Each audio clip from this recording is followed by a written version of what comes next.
이 성장의 시대는 보시다시피 광물혁명, 뭐 1, 2차 보호전쟁 뭐 이런 시기예요. 근데 이때가 사실 아주 폭발적으로 기독교인들, 특히 백인 기독교인들이 이제 막 증가하는 어떤 시기이기도 합니다. 그래서 광물혁명 뭐 다 아시죠?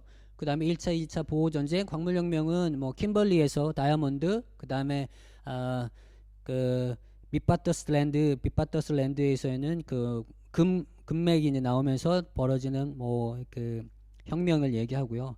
그리고 1차, 2차 보호전쟁, 이 1차, 2차 보호전쟁을 통해서 뭐 보호인들 안에 아주 큰 그 어려운 시간들을 좀 보내고 그 불안한 시간들을 이 정세가 굉장히 불안한 이 백인들 안에 정세가 불안한 어떤 이 시간들을 보내는 과정이 있습니다. 사실 이 광물혁명과 1차, 2차 보호전쟁은 그 영원히 그때 당시 그 지역에 살았던 흑인들이든 그 유색인종이든 백인들이든 그 영혼의 어떤 궁핍함, 그 영혼들이 아주 피폐해지는 어떤 결과들을 만들어 놓는 역할들을 합니다. 그러면서 그 부흥 운동들이 이제 일어나기 시작을 하는데요. 그 전에 이제 부흥 운동 이 시기에 있었던 게 이제 오순절 운동, 그 다음에 아프리칸 인디펜던트 처치가 시작되어지는 어떤 이런 과정들을 거치는데 부흥 운동 안에서 특별히 그 더치 리폼 처치 안에 있는 나타난 부흥 운동들이 있었습니다. 그게 1857년, 그 다음에 1858년에 미국에서 기도 부흥 운동이 일어나요. 그래서 이 기도 부흥 운동이 특별히 뉴욕에서 이제 이 기도 부흥 운동이 이제 일어나기 시작을 하는데 제레미어 램퍼라는 사람이 그때 당시 금융 위기로 말미암아 사람들이 막 파산하고 막 힘든 어려움을 막 겪고 있었을 때 수요일마다 한 번씩 이제 기도를 해야 되겠다 해가지고 주변 사람들과 이제 기도를 시작을 해요. 근데 기도를 시작하는 것이 점점 이제 그 다음 주 이제 숫자가 많이 느는 거예요. 그러면서 사람들이 너무 좋으니까 이제 매일 기도하자 해가지고 막 매일 기도를 해요. 그래서 그 기도 운동이 일어난 시점부터 미국 안에는 1년 후에 2천만 명의 인구 중에 미국 인구 그때 당시 2천만 명이었는데 100만 명의 사람들이 1년 만에 회심하고 하나님 앞에 돌아오는 역사가 있었대요. 근데 이 기도 운동을 대한 소식을 아프리카에 있는 그 더치 리폼 처치 그때 당시 앤드루 머레이를 중심으로 한 그때 당시 이제 교회에 있는 사람들이 그 소식을 이제 들어요.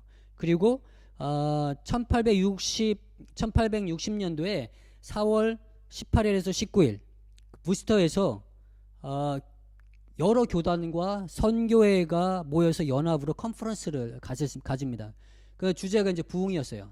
그때 당시 이제 컨퍼런스 안에 지금 그 미국에서 막 일어난 1858년 요때 당시에 일어났던 기도 부흥 운동에 대한 이야기들을 막 얘기하고 어떻게 그 운동들이 일어났는지에 대한 얘기들을 막 합니다. 컨퍼런스 이틀 동안 하는 컨퍼런스 동안 뭘 하냐면 그래 우리도 각자 있는 지역에서 일주일에 한 번씩 기도하자라고 하는 얘기를 하고요. 그리고 그 컨퍼런스가 끝난 다음에 진짜로 그때 컨퍼런스에 약 한 200명의 사람들이 이제 모여가지고 그걸 이제 같이 했다 그래요. 그래서 흩어져 가지고 같이 이제 기도 운동을 하자 얘기를 했는데 진짜로 이제 그 약속을 이제 곳곳에서 지키는 거죠. 그러면서 이제 부스타 농장 지역에서 이 기도 운동이 멈추지 않고 계속 일어났었어요. 그때 앤드루 머레이가 그곳에 찾아가서 보니까 뭐 사람들이 모여서 이제 막 일주일에 한 번씩 기도하고 그런데 이제 기도하는데 막 이렇게 사람들이 막 열정적으로 막 기도하고 막 소리내서 기도하고 그리고 또 앤드류 머레이 보기에는 약간 좀 질서가 없어 보이고 좀 했던 것 같아요. 그래서 약간 앤드류 머레이가 그 부분에 있어서 약간 조금 안 좋아하고 좀 반대하는 입장을 가졌었는데 이 부흥 운동의 확산이 부스터의 앤드류 머레이가 사역하고 있는 교회까지 이제 들어오기 시작합니다. 그래서 청소년 모임 안에 기도들이 이제 막 나타나기 시작하고 그리고 그 안에서 성령의 강한 역사들을 이제 보면서 앤드류 머레이도 이 부흥을 이제 경험하기 시작합니다. 그러면서 이 부흥의 경험들이 그 이후에 남아공 안에 특별히 그 DRC 더치 리폼 처치 안에 약 44개의 지역으로 영적 체험들이 이제 확산되어져 나갑니다. 그래서 다음 지도를 보면 이게 그때 당시 그 부흥의 특별한 경험들을 했던 사람들이 그 있는 지역들, 이거는 이제 DRC에서 낸 통계예요. 이런 지역에서 그때 당시 기도 부흥 운동을 통해서 영적 특별한 체험들을 한 부분에 대한 이야기들을 이제 계속 이제 얘기를 하기 시작합니다. 그러면서 부흥의 결과로 어떤 일들이 나타나냐면 주중 기도 모임이 이제 정착이 돼요. 주중에 한 번씩 모여서 함께 뜨겁게 기도하는 일들, 그리고 여성 사역자들이 많이 양성이 되고요. 그 다음에 그 DRC 안에서만 12개의 미션 스테이션이 만들어져요. 그 전까지 DRC들은 그 정착민들, 그 다음에 그 백인들을 위한 어떤 교회로 계속해서 성장을 해왔었는데, 특별히 12개의 미션 그 스테이션이 만들어지고 1900년까지 304명의 선교사를 파송하고 그 DLC 안에서만 1147개의 학교를 세운다고 합니다. 이게 다 그때 당시에 시작됐던 기도 부흥 운동의 영향이었다라는 거죠. 근데 이때 이제 하나님이 주로 사용하셨던 인물들이 이제 앤드루 머레이, 존 레이크 하고 토마스 헤즈말렉, 그 다음에 피터 드루라는 사람인데요. 이 사람들을 통해서 나머지 두 개의 그 오순절 운동, 그리고 난 다음에 그 AIC를 좀 살펴보도록 하겠습니다. 이제 앤드루 머레이는 아까 이제 아까 그 부흥 운동과 연결이 많이 되는데요. 이분이 1828년 크라프 레이넷이라고 하는 곳에서 출생을 합니다. 아버지 이름도 앤드루 머레이인데요. 이제 아버지 앤드루 머레이는 스코틀랜드 글라스고우에서 신학을 공부했고요. 그리고 그 특별히 남아공에 오기 위해서 네덜란드에 가서 9개월간 공부를 합니다. 그때 당시 남아공 안에 이제 정부는 그 영국이고, 그다음 종교는 더치 리폼 처치였어요. 대부분의 많은 백인들이 더치 리폼에 소속해 되어져 있는 사람들이기 때문에 이 두 개의 갭을 메울 수 있는 사람들이 사실 필요했거든요. 그래서 전략적으로 스코틀랜드에서 공부했던 젊은 사람을 네덜란드에 가서 9개월간 공부하게 하고 화란어를 공부하게 하고 해서 데리고 옵니다.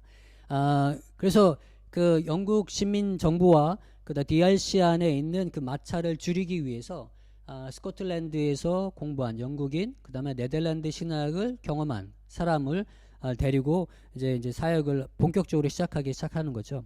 그래서 아버지가 크라프레인에서 이제 사역을 시작을 하고 아버지가 마찬가지로 여기 와서 와이프를 만납니다. 그리고 결혼을 하고, 그리고 이제 앤드루 머레이를 낳죠. 그래서 형이 있어요. 존 머레이, 둘째 앤드루 머레이, 뭐 이렇게 해서 낳고, 그 앤드루 머레이가 10살 때 영국으로 유학을 떠나고요. 스코틀랜드 가서 일단 공부를 합니다. 그리고 네덜란드에 가서 신학을 해요. 신학을 또 공부하고, 그리고 1848년 목사 안수를 받아서 이제 돌아옵니다.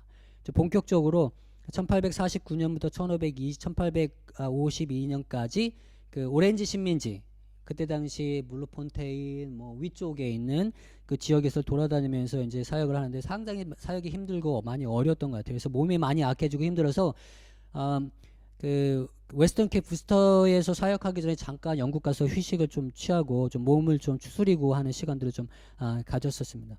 그러면서 이제 부스터에 와서 사실 남아공 부 운동의 이제 핵심 인물로 이분이 이제 서기 시작하죠. 1862년에 그 DRC 총회장으로 선출이 되고, 그 이후에 여러 번, 뭐 5번 정도 더 총회장을 역임을 합니다. 이분이 처음에 총회장을 했을 때 아주 중요한 역할을 했는데, 그 이유가 그때 당시 이제 화란 신학이 굉장히 자유주의 신학에 이제 물들어 있었어요. 그래서 앤드루 머레이가 처음에 그곳에서 공부할 때 이 자유주의 신학의 폐해를 많이 보고, 이건 진짜 좀 문제가 있다, 뭐 그러면서 이제 생각을 하고 공부를 했었는데, 그 자유주의 신학의 물결이 그 남아공 그 DRC 안에도 이제 들어오기 시작을 하는 거예요. 그래서 이분이 총회장이 되면서 그 자유주의 신학의 물결을 아주 방어하는 일들을 하기 시작하고, 그래서 보수적인 어떤 신학의 노선에 설 수 있도록 역할을 많이 했다고 합니다. 1864년부터 1871년까지 케이프타운 에서 목회를 하고요. 1871년부터 1906년 은퇴할 때까지 웰링턴에서 사역을 합니다. 이분이 이제 웰링턴에서 사역을 하면서 웰링턴 신학교를 이제 위그너 신학대학을 이제 세우고요. 여성들을 위한 교육들 기관들을 이제 많이 만들고, 또 학교들을 세워 나가는데 많은 일들을 했습니다. 이분이 그 부흥의 어떤 경험을 했는데 그때 당시 이제 기도 운동, 미국에서 있었던 기도 운동의 영향으로 사실 그 성결 운동, 그 미국에 있는 성결 운동들이 많이 좀 일어나기 시작하고요. 그다음에 그 성결 운동의 또 영향으로 오순절 운동이 또 나타나는 어떤 밑거름을 가지게 되어지는데요. 그와 비슷하게 이분이 그 부흥, 그때 당시 기도 운동의 그 부흥을 경험을 바탕으로 여성 사역자들을 위한, 여성인들을 위한 또 교육도 실시하고, 그리고 또 한편으로는 그 쾌직 사경회라고, 이게 이제 장로교 안에 있는 성결 운동인데 그 성결 운동에 아주 적극적으로 참여를 하고요. 그리고 신학교들을 세우고 선교하는데 아주 적극적인 일들을 했던 분입니다. 앤드류 머레이의 어떤 그 부흥 운동들이 앞으로 나타날, 특별히 이제 오순절 운동의 그 운동이 남아공 안에서 좀 정착하고 자리 잡는데 좀 영적인 좀 밑바탕을 만들었던 분이라고 생각이 듭니다. 그래서 아시다시피 1906년에 그 윌리엄 시무어라고 하는 사람을 통해서 오순절 운동이 이제 막 아주사에서 일어나기 시작하죠. 그러면서 아주 대부흥들이 또 한 번 더 그곳 안에서 일어나기 시작합니다. 막 성령의 역사들, 체험들을 경험하기 시작하고요. 그러면서 이제 1908년에 그 아주사 부흥 운동에서 두 사람을 존 그레이, 토마스 헤즈마르크라는 사람을 이제 파송을 합니다. 그래서 이 사람들이 조복에 있는 곳에서 이제 사역을 하면서 1908년에 9월에 본격적으로 그 AFM, 그 Apostolic Faith Mission이라고 하는 그 선교 단체를 시작하면서 사역을 이제 시작합니다. 1809년 오렌지 리버 콜로니에서 사역을 하고요. 거기 또 이분들의 또 특징, 이게 그 오순절 부흥 운동이 가지고 있었던 특징이 뭐냐면 도시 선교, 그리고 또 한 가지가 빈민가 선교를 했었거든요. 그러다 보니까 이분들도 마찬가지로 도시 선교와 빈민가 선교를 많이 하다 보니까 그때 당시 이제 금으로 시작된 조하네스버그 그 주변에 있는 많은 사람들을 위한 사역들을 이제 시작을 하고요. 그게 이제 도시에 있고 또 빈민가들이지 않습니까? 그 사람들을 위한 사역들이. 그러다 보니까 또 인종이 다양한 그 윌리엄 시머라는 사람이 이제 흑인 목사님이시지 않습니까? 흑인 목사님에서 출발되었기 때문에 인종적인 어떤 이런 부분에 있어서 약간 좀 많이 열려져 있었다고 그러더라고요. 그래서 백인과 흑인이 함께 모여 있는 모임 진행들을 좀 하고요. 그리고 또 세례를 7월에 이제 주는 일들을 합니다. 이때 피터 루르라는 사람이 시오니즘의 어떤 그 시오니즘을 이끌었던 지도자인데요. 이 사람이 AFM 그 Apostolic Faith Mission과 함께 이제 활동을 이제 시작을 합니다. 그러면서 사실 이제 우리가 아는 그 AIC가 본격적으로 좀 만들어지는 계기가 되어집니다. 아까 얘기했듯이 도시와 광산 집단 수용소에서 이제 복음을 전하고요. 그 다음에 AF 신자의 69%, 약 70%가 도시에 거주하고 있었다고 해요. 그리고 이 두 선교사님은 1913년에 다시 이제 미국으로 돌아갑니다. 그 이후에 그 AFM에 조인한 피터 루루가 이 AFM을 이제 이끌어 가기 시작해요. 이 피터 루루에 대해서 살펴보면 이분이 1865년에 웰링턴에서 태어났다고 했잖아요. 웰링턴은 누가 사역했던 곳이죠? 웰링턴은 앤드류 머레이가 사역했던 곳입니다. 이분이 휘그노 신학교에서 이제 졸업하고 앤드류 머레이 이제 제자로 성장을 합니다. 그러다 보니까 그 부흥의 경험이 있는 거예요. 그 부흥의 경험이라는 것은 기도 부흥 운동이죠. 그 기도 부흥 운동의 경험이 가지고 성장한 사람입니다. 그래서 그 1893년에 그 DRC에서 이분을 선교사로 파송을 하는데 줄루 쪽에 이제 지역에 이제 파송을 해요. 그래서 거기서 이제 7년간 사역을 하고요. 이분이 그 영적인 갈망에 대한 어떤 이 욕망이 굉장히 그 갈망이 많았는지, 영적인 부분에 갈망이 많았는지 미국의 그 크리스천 캐톨릭 처치 자이언이라고 하는 CCCZ라고 하는 그 곳과 이제 연결해서 사용을 해요. 그죠? 그곳은 이제 신유를 굉장히 강조했던 단체인데 그러면서 이제 그곳에서 사역의 형태라든지 아니면 신유의 방법이라든지 이런 부분에 대해서 많이 연구를 합니다. 이분이 1904년에 삼중 침례를 받았는데, 삼중 침례라는 게 다른 게 아니라 그 물속에 3번 이렇게 잠겼다가 일어나는 거, 그걸 삼중 침례라는데 그걸 다시 침례를 이제 받아요.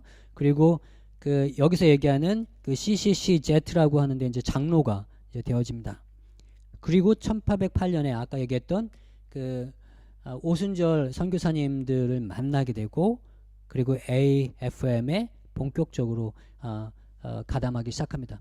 근데 이 가담하면서 그 어떤 흑인 목회자들, 특별히 이분들을 따랐던 그 흑인 목회자들, 그 시오니스트, 자이오니스트라고 하는 사람들, 그 CCCZ 교단에 속해져 있던 많은 흑인들이 이분을 따라가지 않고 독립적으로 이제 교단을 이제 만들어 나가기 시작하면서부터 본격적으로 우리가 아는 자이오니스트 운동들이 이제 일어나기 시작합니다. 이것이 이제 AIC의 이제 거의 출발 본격화라고 볼 수 있죠. 그래서 AIC는 뭐 아프리카 인디펜던트 처치, 아프리칸 이니시에이트 처치, 아프리카 인디저런스 처치 이렇게 3개로 뭐 나눠진다고, 그래서 그냥 약자로 AIC라고 얘기하는 게 맞다고 생각이 들고요. 그래서 이 AIC와 관련된 부분은 우리 김식 선교사님이 저 다음으로 또 강의를 좀 하실 겁니다. 그래서 많이 좀 다루지 않고요. 그래서 어쨌든 이 AIC가 그 나름대로 아프리카 안에 아주 그 흑인들 사이 안에 아주 큰 교단으로 만들어지는데 1936년에 약 100만 명 이상의 교단으로 성장해 나가고 있습니다.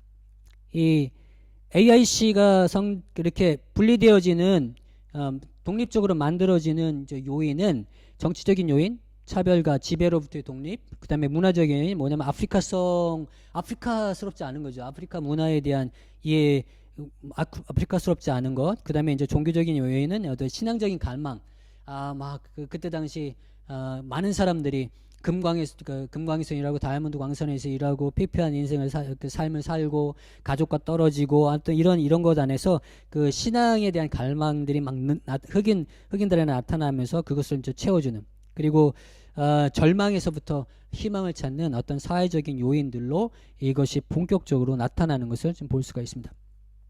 이제 부흥 집회들이 이제 하나님의 그 시대에 사용하셨던 그 선교의 방법들은 이제 많은 일들이 이제 부흥 집회였습니다. 그래서 오순절 교단에서 오셨던 선교사님들이 막 부흥 집회했던 광경이 이제 사신들인데요. 보면 광물혁명 이후에 경제 공황, 노동 착취, 그러면서 막 사람들이 막 심신이 피폐해지고 어려운 삶에 빠져 있고, 특별히 이제 백인들 같은 경우는 아까 말씀드렸듯이 보호전쟁, 2차 보호전쟁에 의해서 많은 보호인들이 포로가 되었던 사람들이 영국 식민지에 보내져요. 그리고 2년 후에 다시 돌아오게 되어지는데, 그러면서 이제 이 사람들이 포로로 귀양살이 했다가 돌아온 사람들 안에 막 영적인 이 갈망들, 그리고 인생에 대한 회의, 어떻게 앞으로 살아야 되는지에 대한 어떤 고뇌, 이런 것들이 막 있었을 때, 그때 당시 이제 부흥 집회를 통해서 사람들의 어떤 영적인 필요들을 채워주는 일들을 했었습니다. 그러면서 막 역동적인 예배, 막 열정적인 기도, 그러면서 사람들 안에 막 이렇게 어려운 부분들을 해결해주는 역할들을 했어요. 그게 사실 또 아프리카 사람들에게 있어서는 굉장히 좀 익숙한 모습이었던 거죠. 그래서 그 익숙한 모습들을 그대로 이제 가져간 거죠. 그 AIC 안에서.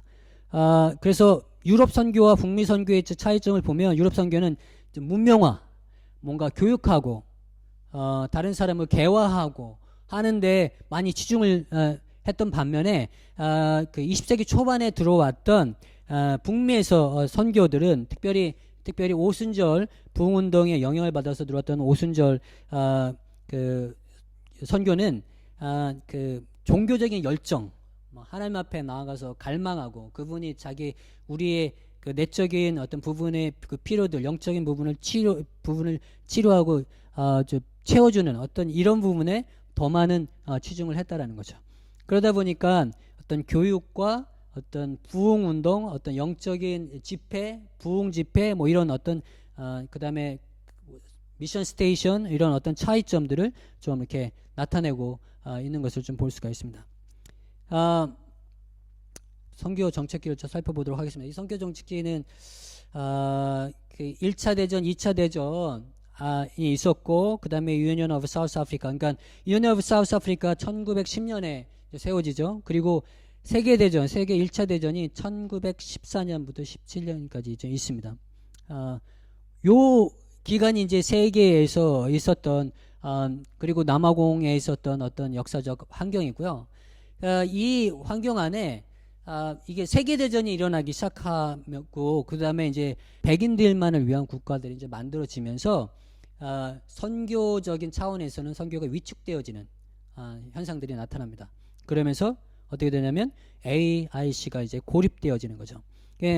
1910년에 에딘버러에서 선교대회가 열렸는데 그때 모토가 뭐였냐면 그 세계 복음화를 우리 세대에 굉장히 큰 모토죠. 그래서 그때 당시 많은 선교사들과 많은 교회들이 자축을 했습니다. 그래, 조금만 우리가 더하면 우리 예수님이 좀 있으면 올 수 있겠구나.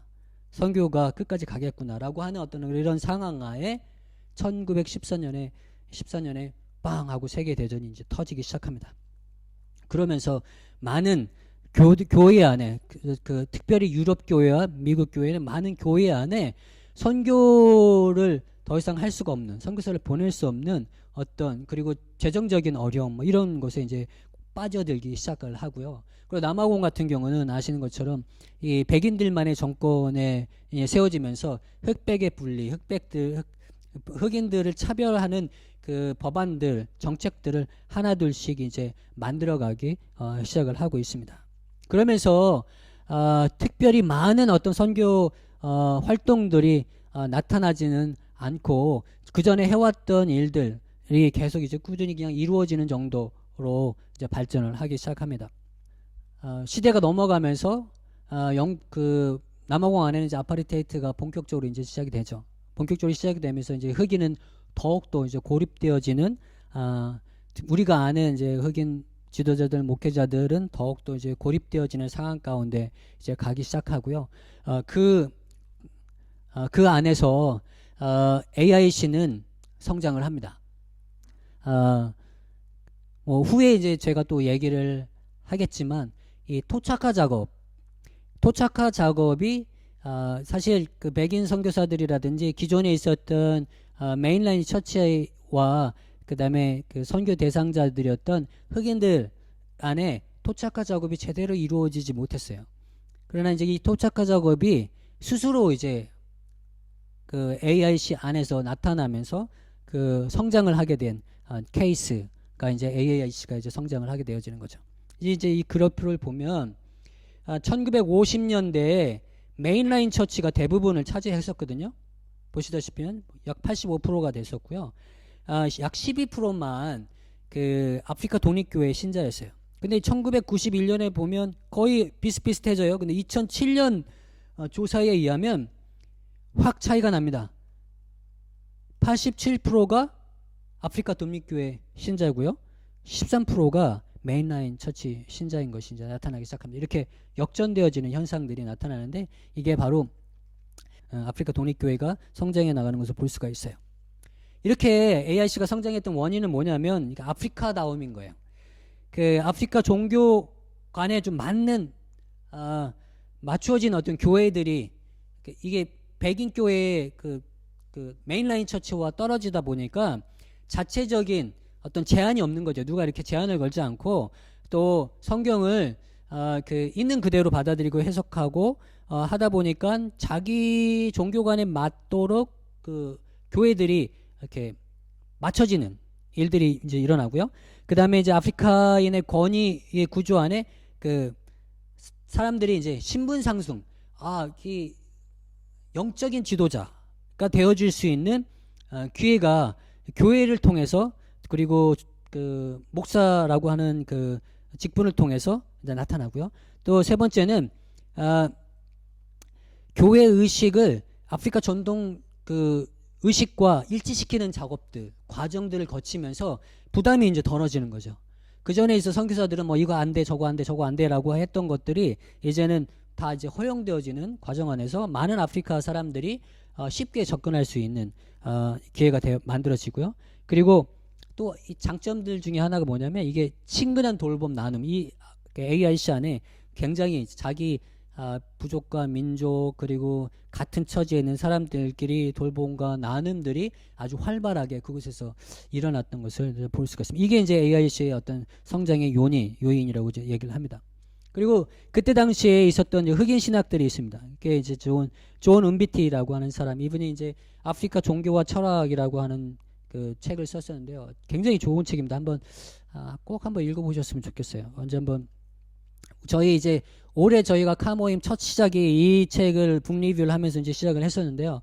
정말 그 아프리카 사람들이 가지고 있는 종교 의식, 그다음 생각 뭐 이런 것들을 잘 알 수 있는 어떤 책입니다. 또 알란 부사, 남아프리카 그 칼라인 이제 목사님인데요. 이분이 이제 아프리카식 해방 신학을 이제 가지고 들어오면서 아프리카는 이제 더 이상 뭐 토착화 이런 게 중요한 게 아니라 상황화가 필요한 곳이다라고 해서 상황이라고 하는 단어를 이제 가지고 들어오며 이제 흑인 신학에 대한 이야기들을 이제 본격적으로 이야기를 합니다. 또 장로교 안에 특별히 이제 더치 리폼 처치계 안에 존 그루시라고 하는 사람이 있습니다. 이분도 사실 이제 이 흑인 신학의 아주 중요한 사람으로 했는데 그분이 이제 The Church Struggle in South Africa라는 책을 썼어요. 이 책을 읽어보면 아프리카 안에 있는 교회들이 어떤 문제들, 어려움들을 가지고 성장을 했는지에 대해서 정말 잘 나타나 있습니다. 그래서 이 책도 꼭 한번 읽어보시라고 좀 말씀을 드리고 싶고요. 그리고 이제 우리 성공의 우리 신부님이신 그리고 아파르테이트에 대해서 반대하며 운동을 많이 하셨던 데스몬드 투투 우리 주교 이분들이 사실은 이제 본격적으로 이분들을 통해서 흑인 신학이라고 하는 흑인 신학들이 아프리카 안에서 이제 정착되어져 나가는 것을 좀 볼 수가 있습니다. 이렇게 저희가 5개의 시대 구분을 그리고 지도자들을 이렇게 좀 살펴를 봤어요. 그리고 이제 요 시대에 맞춰서 저기 마지막 그 빨간 거에 보면 물음표가 이렇게 있습니다. 그래서 이 물음표의 의미는 우리가 이제 해야 할 역할이 뭔지에 대한 이야기들을 조금 이제 해보고 싶어요. 지금까지 제가 남아공 선교 역사, 그 교회 역사를 좀 이렇게 살펴봤다면 이제는 과연 이런 역사 안에서 그럼 하나님의 선교는 하나님은 어떻게 움직여 나가시는가에 대한 얘기를 좀 하고 싶습니다.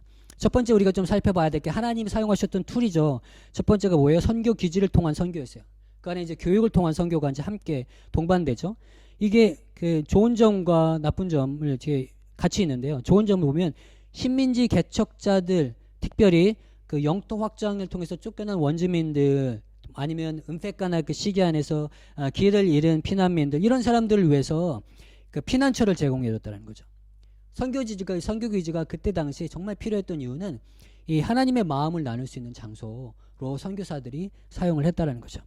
그러나 이제 좀 단점이라고 하면 뭐냐면 그때 당시 들어왔던 선교사님들이 이 서구 문명과 복음을 혼동했던 선교사님들이 많이 계셨다라는 거예요. 그러면서 개신교 신앙을 이야기를 하는데 이것을 어떤 개신교 신앙을 토착화한다기보다는 이식하는 일을 했어요. 그리고 어떤 이 개신교 신앙을 받아들이는 것이 문명의 삶의 어떤 한 부분인 것처럼 이해했다라는 거죠. 그것을 선교의 목표로 삼았던 어떤 문제점들을 가지고 있습니다. 그 다음에 이제 부흥운동을 보면 부흥운동이 사실 줬던 아주 긍정적인 측면은 뭐냐면 그때 당시 힘들고 어려웠던 뭐 백인이든 흑인이든 상관없이 다 그 영적 그 피폐함 가운데 빠져있던 사람들에게 영적 그 안정감과 위로 그리고 하나님 안에서의 구원의 경험 뭐 이런 어떤 부흥운동, 기도운동 뭐 이런 걸 통해서 하나님을 만나는 체험들 이런 것들을 하는 이런 것을 통해서 그 하나님을 좀 만나는 어떤 이런 그 경험을 했다면 또 단점은 뭐냐면 그때 당시 들어왔던 선교사님들이 아프리카 문화에 대한 이해를 많이 갖지 못했다라는 거예요. 열정을 가지고 막 복음을 전하다 보니까 아프리카 특별히 AIC 안에 어떤 일이 일어났냐면 같은 용어를 사용하고 있는데 같이 뭐 예수님 뭐 구원 뭐 세례, 성령님 이런 단어를 사용하고 있는데 하나님 뭐 이런 단어를 사용하고 있는데 그러나 내용이 틀린 어떤 부분들이 만들어지는 역할들이 좀 있었다는 거죠. 그러면서 사실 이제 지금 현재 우리의 모습들을 좀 볼 수가 있는데요. 이게 그 아프리칸 리더십에서 약 한 10년 전에 그 조사했던 내용이에요. 그래서 조사했던 내용을 보면 기독교 인구 비율과 주일 예배 신자 참석하는 신자의 그 범위 보면 주일 기독교 인구 그때가 84% 전체 인구에 근데 예배에 참여하는 숫자는 3% 흑인들 안에서의 리서치입니다. 그래서 도대체 이 사람들 도대체 어디로 갔나? 어디에 있나? 주일날. 또 이거는 이제 이정국 선교사님이라는 분이 그 이스턴 케이프에 그 함께 사역하는 친구들을 통해서 그 지역에 있었던 사람들 이제 조사한 내용들이에요. 보면 후손의 구원에 개입한다고 믿느냐라고 했을 때 예스가 47% 전체 이제 조사한 사람들이 이렇게 되어지는 숫자가 이렇게 되어지는데 그 중에 47%가 맞다. 약 한 절반 정도가 개입한다고 생각한다는 거죠. 그리고 당신 교회에 조상 숭배를 허용하는가라고 했을 때 50.6%가 예스를 얘기를 합니다. 이걸 통해서 이제 AIC 교회, 특별히 아프리카 교회 안에 혼합주의가 많이 들어와 있는 것을 볼 수가 있습니다. 그리고 또 한 가지는 상고마 무당이죠. 또 주술사 이런 사람들을 당신은 의존하는가라고 얘기를 했을 때 35%가 의존한다. 기독교인들 안에 35%가 나는 의존한다라고 이야기를 했다고 합니다. 그러니까 지금 이 조사들은 다 자신이 기독교인이라고 밝힌 사람들의 의견들입니다. 우리는 무엇을 고려해야 하나라는 게 이제 저희가 던져야 될 질문이라고 생각합니다. 아프리카 대륙 안에 기독교가 엄청나게 이제 성장을 합니다. 1900년도에는 8.7%. 근데 1950년대부터 급격히 성장하기 시작을 하며 그러면서 2010년에는 500밀리언이죠. 그리고 2025년에는 뭐 이렇게까지 성장을 할 거라고 보고서가 이제 나와 있는 것을 볼 수 있어요. 왜 1950년부터 이렇게 급격히 성장했는지 그리고 아까 전에 보여줬던 똑같은 그 데이터입니다. 여기서도 보면 1950년부터 성장을 계속 꾸준히 하는 아프리카 독립교회의 모습을 이제 볼 수가 있어요. 이 기간이 어떤 기간이냐면 아파르테이트 기간이죠. 아파르테이트 기간에 엄청난 그 아프리카 기독교 AIC 아프리카 기독교 인구가 성장하는 것을 볼 수가 있습니다. 그래서 저는 하나님의 선교를 조금 살펴보고 싶어요. 하나님의 선교가 사실 이 하나님의 그 선교의 개념이 이제 나타나기 시작한 것이 1950년대 정도라고 이야기를 하더라고요. 아까 말씀드렸듯이 1910년대 에딘버러 선교 대회 때 많은 교회들이 축하의 그 파티를 열었습니다. 이제 곧 우리 예수님이 오실 거다. 우리의 선교는 이제 끝을 볼 것이다 라고 생각을 했었어요.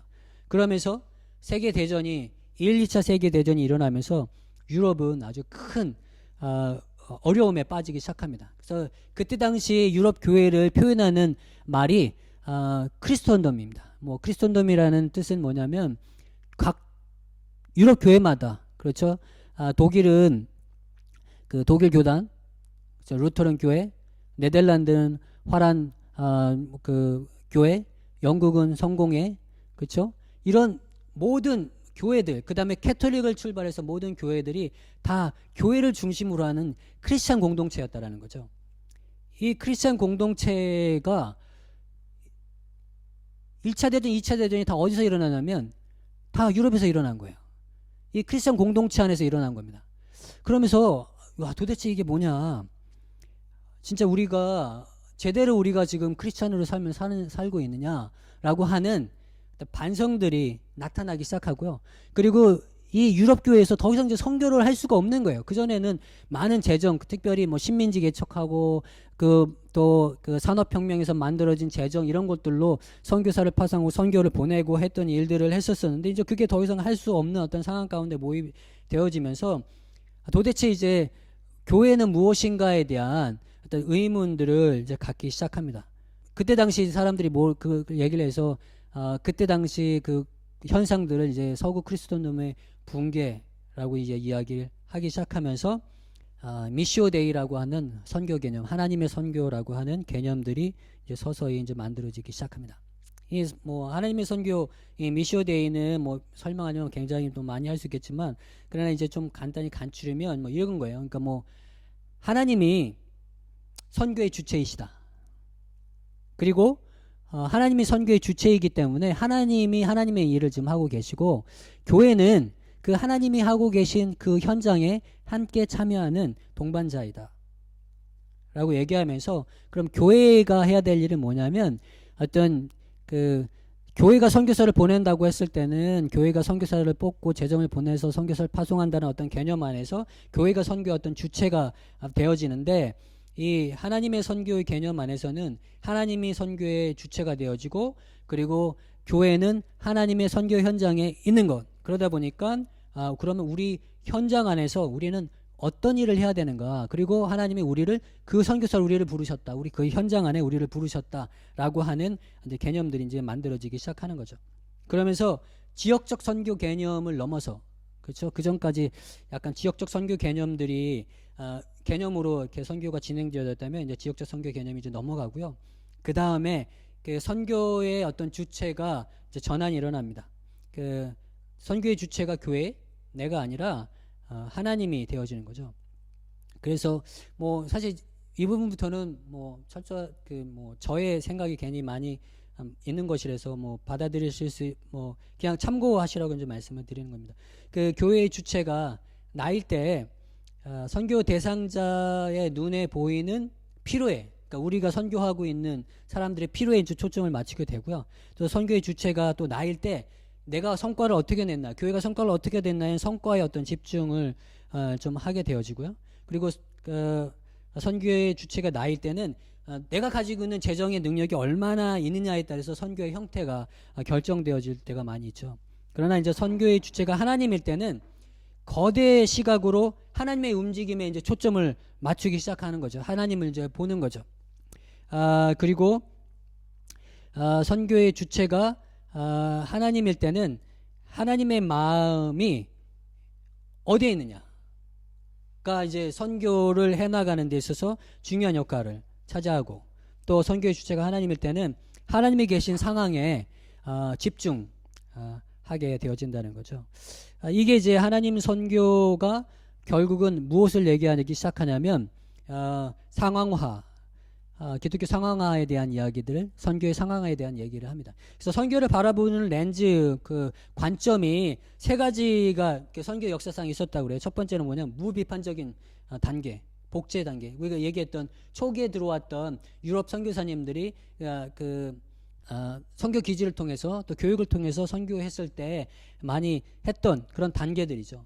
두 번째 단계는 이제 토착화 단계입니다. 사실 불행하게도 남아프리카에서는 토착화 단계 부분에 있어서 많이 좀 실패를 좀 했어요. 그러나 그 부분에 있어서 성공한 케이스가 한국 케이스라고 볼 수가 있습니다. 이제 한국에 들어왔던 선교사님들, 특별히 한국에 들어왔던 선교사님들이 굉장히 젊은 그때 당시 신진 선교학을 공부하고 들어왔던 사람들이 많이 계시거든요.